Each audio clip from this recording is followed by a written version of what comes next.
గురుగారు, షోడశ గణపతులలో లక్ష్మీ గణపతి స్వరూపం ఉందా? లక్ష్మీదేవి విష్ణు పత్ని కదా, మరి గణపతి పక్కన ఉన్నటువంటి లక్ష్మి ఎవరు? లక్ష్మీ గణపతి రూపంలో గణపతి పంచముఖుడు, త్రినేత్రుడు.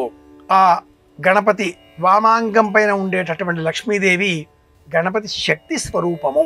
లక్ష్మీనారాయణుల స్వరూపంలో ఉండేటటువంటి ఆ మహాలక్ష్మి, అష్టలక్ష్ములకు ఆధారభూతమైనటువంటి దివ్యలక్ష్మి, శ్రీమన్నారాయణ స్వరూపానికి సంబంధించిన ధర్మబద్ధమైనటువంటి శక్తి రూపం.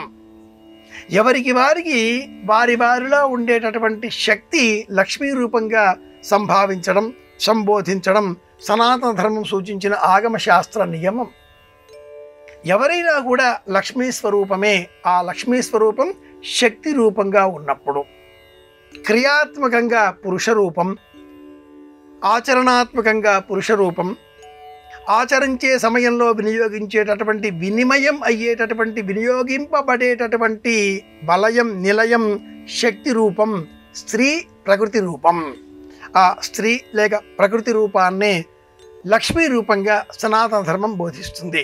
లక్ష్మీ గణపతి అనగానే ఈ లక్ష్మి శ్రీమన్నారాయణమూర్తి ఇల్లాలైనటువంటి ఆ మహాలక్ష్మి కాదు, అలా పొరబడరాదు.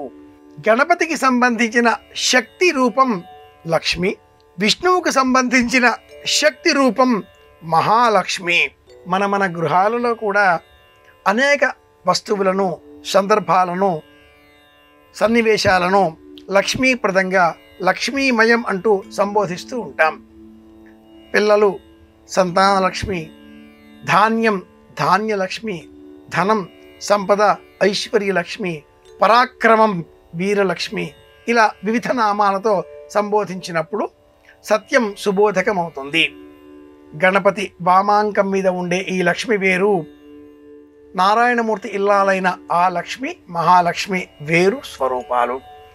మళ్ళీ మనం వేదాంత దర్శనంగా ఆలోచించినప్పుడు విశ్వవ్యాపితమైనటువంటి శక్తి అంతా కూడా ఒకటే.